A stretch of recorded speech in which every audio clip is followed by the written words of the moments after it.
Eu quero, hoje, falar sobre um projeto de lei que apresentei aqui no Senado, um projeto de lei que trata de uma questão muito importante para quem sofre, ou para quem está sofrendo, sabe o quanto é duro.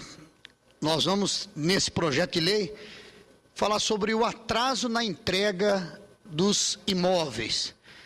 A pessoa compra o imóvel, se prepara para receber o imóvel na data que foi dita e, de repente, o imóvel não é entregue e isso traz grandes prejuízos. Então, há cerca de 3 anos, o mercado imobiliário brasileiro vinha desfrutando da sua era de ouro, graças à reunião de alguns dos fatores positivos que contribuíram para essa prosperidade, como o aumento da renda dos consumidores e o crédito farto e barato, concedido a prazos maiores. Desde 2009, foram mais de 2 milhões de pessoas que financiaram imóveis. Para se ter uma ideia do que representa esse número, é como se cada habitante de uma cidade do porte de Manaus, a 7ª mais populosa do país, tivesse saído do aluguel e adquirido a sua casa própria nesse período. Encantadas pela expansão do mercado e ávidas por expandirem sua oferta e ampliar seus lucros, algumas construtoras de imóveis residenciais acabaram por cometer um erro terrível, que foi o de menosprezarem os seus custos e, por isso, tiveram de gastar mais do que haviam previsto para entregar as obras. Deu-se em pouquíssimo tempo, o que em pouquíssimo tempo trouxe e fez com que essas empresas comprassem terrenos em todo o país, fizeram orçamentos preliminares a toque de caixa e começaram a vender novos empreendimentos em ritmo frenético. Entretanto, na competição que se estabeleceu, muitos empresários deram um passo maior do que a perna e o sonho dourado do setor começou a perder um pouco do seu brilho reluzente. Isso ficou evidente na semana passada, quando uma das maiores construtoras do ramo residencial do país, a Gafisa, revelou, depois de 3 anos de bonança, que teve prejuízo de 1 bilhão e 100 milhões de reais somente em 2011. É isso mesmo, um prejuízo de 1 bilhão e 100 milhões de reais somente em 2011. As causas desse tropeço gigantesco são típicas de quem ficou eufórico com a demanda do mercado em expansão e com a entrada na Bolsa de Valores. A Gafisa cresceu rapidamente e não avaliou corretamente os custos e os riscos do seu projeto. No ano passado, a empresa reviu todas as suas obras e descobriu que precisaria investir 440 milhões de reais, além do previsto, para concluí-las. Além disso, teria de gastar mais 240 milhões de reais em multas por contratos desfeitos, projetos cancelados e principalmente por atraso na entrega de imóveis. Abro espaço aqui na minha fala para registrar que não pretendo aqui fazer propaganda negativa das empresas do ramo imobiliário. Longe disso. Mas os problemas que elas atravessam são manchetes na mídia. Por isso, não vejo razão para omitir, quando necessário, os seus nomes. Assim, voltando ao tema, e por dever de justiça, reconheço que esse crescimento sem planejamento não afetou apenas a Gafisa. Outros gigantes do setor viram seu resultado financeiro piorar e já reduziram o número de novos empreendimentos.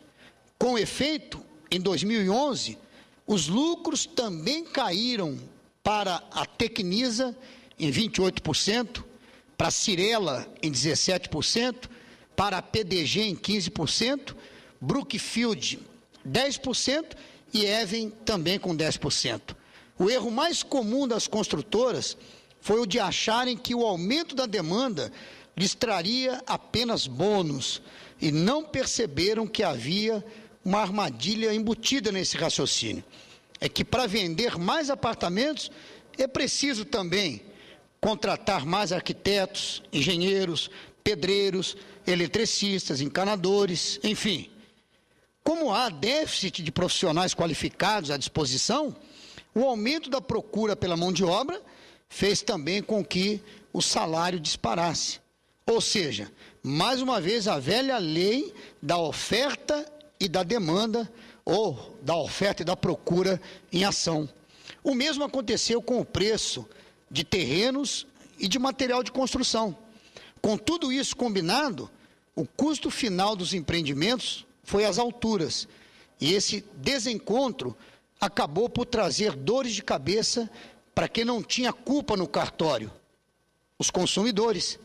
E não foi por pouca dor. Desde 2008, as queixas registradas contra construtoras nos PROCONs triplicaram. Vou repetir para reforçar. Desde 2008, as queixas registradas contra as construtoras nos PROCONs triplicaram. Foram 9.584 só em 2011. A principal reclamação, o atraso na entrega.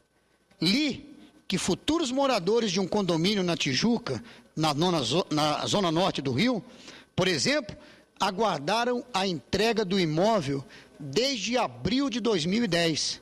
A qualidade das obras também foi afetada.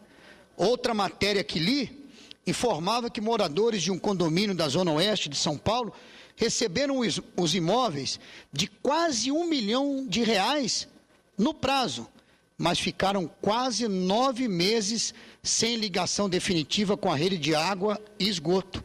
Enchiam as caixas d'água com caminhões-pipa e canalizavam os dejetos sanitários para uma fossa séptica. Imagine isso, no imóvel de R$1 milhão. Mas, como já disse, a maioria das queixas é motivada pelo atraso na entrega dos imóveis. E foi por isso que apresentei o projeto de lei para disciplinar esse assunto, que é tratado de maneira tímida pela legislação em vigor. Então, senhor presidente, senhoras, todos que me acompanham agora, a Carta Cidadã, ela afirma caber ao Estado a proteção e o direito do consumidor, encargo esse de elevada estatura, pois a Carta ainda consagra a defesa do consumidor como um dos principais reitores da ordem econômica, que deve se fundar, dentre outros aspectos, na valorização do trabalho humano e, por consequência, na valorização dos frutos que ela proporciona.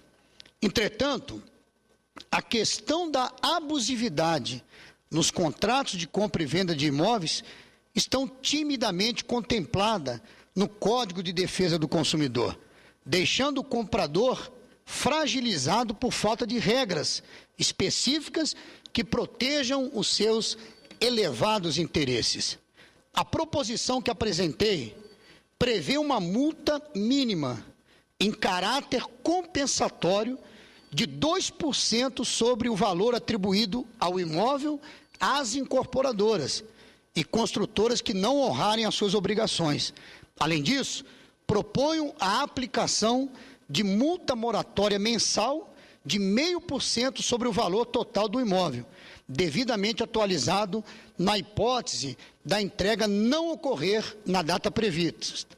A intenção é compensar minimamente o consumidor, que não pôde fazer, por exemplo, a sua mudança na data prevista e precisou até mesmo se valer da caridade, da solidariedade de amigos, de parentes, ou até mesmo alugar um imóvel, em virtude do descumprimento do prazo de entrega. O projeto que submeto a vossas excelências também estipula que o prazo de tolerância para atrasos a constar no contrato seja de no máximo 6 meses. Então, nós estamos falando aqui de um radicalismo. Não, no contrato, já rezando em contrato, há uma tolerância de 6 meses. Quer dizer, a partir dos 6 meses de tolerância é que começa a valer, então, a multa. A partir dos 6 meses. Já existe um velho ditado, né, que eu gosto muito de usar, presidente Paim, que o tratado antes não é caro, né? A gente costuma ouvir muito isso em todos os níveis da nossa sociedade. Quer dizer, então, se está firmado no contrato, se a empresa, com toda a sua planilha, com todo o seu planejamento, ela estipula uma data para entregar o imóvel e ainda tem uma tolerância de 6 meses, então não vejo esse projeto como um projeto radical, que quer punir mais, que quer punir as construtoras, que quer prejudicar as construtoras. Não, mas nós estamos falando aqui do direito do consumidor. Então, o projeto ele dá 6 meses de prazo, isso já constado no contrato. E também com igual prazo de antecedência, o comprador deve ser informado dessa possibilidade.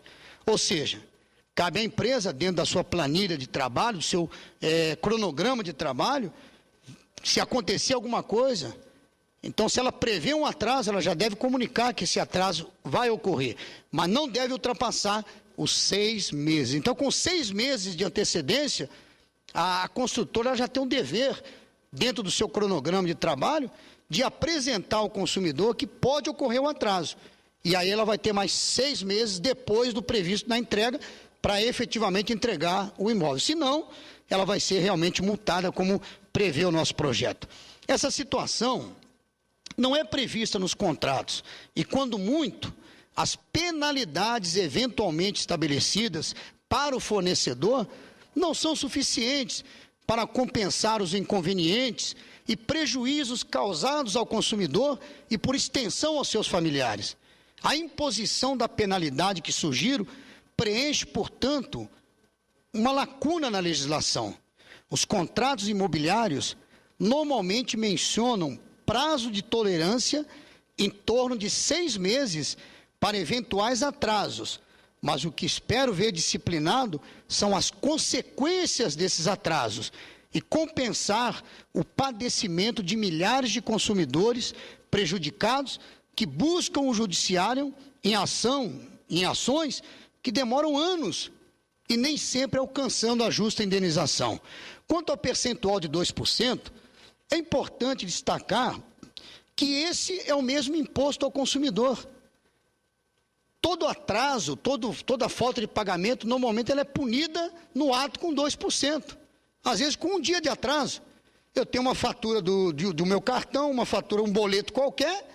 Se eu atrasar, não pagar na data do vencimento, no dia seguinte eu já sou punido com 2% e mais juros de mora. Então não estamos falando aqui de uma coisa absurda. É importante destacar que é o mesmo imposto que é dado ao consumidor, por descumprimento de qualquer uma das suas obrigações. O que faço agora é tornar essa regra uma via de mão dupla. Ainda fazendo alusão a ditados populares, é aquela história, né? Pau que bate em Chico, vai bater em Francisco também. E é a isonomia no populacho.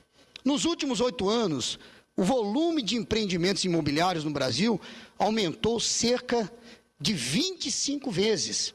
Segundo os dados divulgados pela indústria da construção civil, fato que merece ser comemorado, sim, mas o número de queixas superou esse crescimento, o que é intolerável. Assim, senhor presidente, senhoras e senhores, por acreditar, primeiro, a proposta que apresentei aperfeiçoa a legislação vigente, supre lacuna em nosso ordenamento jurídico, dá efetividade às garantias constitucionais consagradas aos consumidores.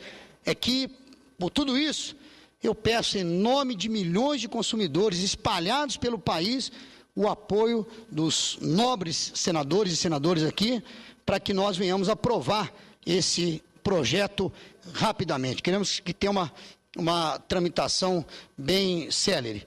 E também quero aproveitar e quero dar como lido também, presidente, o discurso no qual eu falo a respeito do Dia do Índio, né, que vamos comemorar agora no próximo dia 21, E aproveito para fazer um apelo ao ministro da Justiça, um apelo candente, um apelo caloroso, porque estamos aqui na Semana do Índio, dia 21 de abril, dia do Índio, e a FUNAI está sem direção.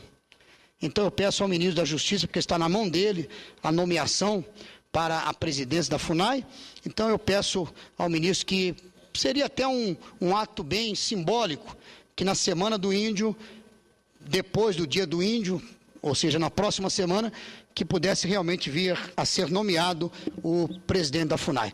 Presidente Paim, obrigado, e era isso que eu